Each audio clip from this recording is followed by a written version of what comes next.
না, বাংলাদেশকে একদমই হালকাভাবে নেইনি। আমরা জানি বাংলাদেশ সম্প্রতি বেশ ভালো ক্রিকেট খেলছে।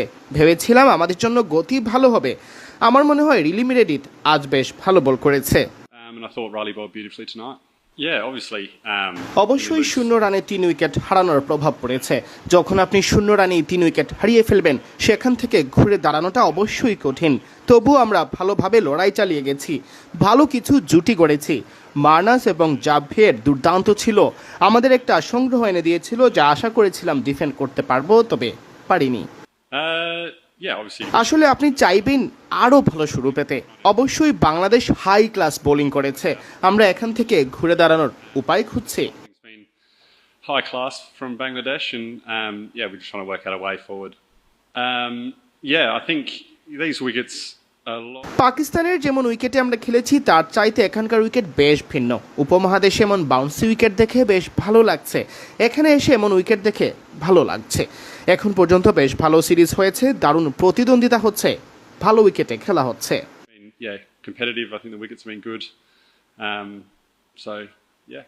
The bowlers have been exceptional. বাংলাদেশের বোলাররা এক্সেপশনাল ছিল, অবশ্যই ভালো গতি আছে তাদের। শুরুতে অনেক ভালো বল করে, পাওয়ার প্লেতে ভালো কিছু বলার আছে দলে, সব মিলিয়ে বেশ ভালো বোলিং ইউনিট।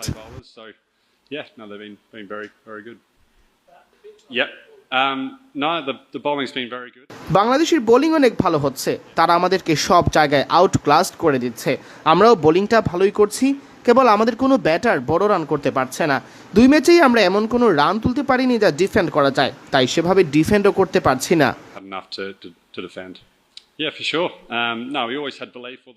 জয়ের আশা অবশ্যই ছিল, জেতার বিশ্বাস তো সব সময় ছিল, তবে এখানে বলতে হবে বাংলাদেশ দারুণভাবে খেলাটা শেষ করেছে।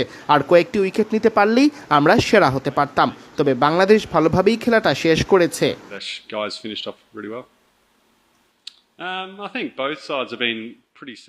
আসলে আমার মনে হয় দুই দলই এখানে কাছাকাছি ছিল, স্কোরও কাছাকাছি ছিল, তবে আমরা দ্রুত বেশ কিছু উইকেট হারিয়ে ফেলেছি। পরে ধীরে সুস্থে আবার ইনিংস গড়তে হয়েছে। এখানে কিছুটা সময় আমাদের ধীরে ব্যাটিং করতে হয়েছে এবং পরে আবার ইনিংস গড়তে হয়েছে। তফাৎটা এখানেই গড়ে দিয়েছে।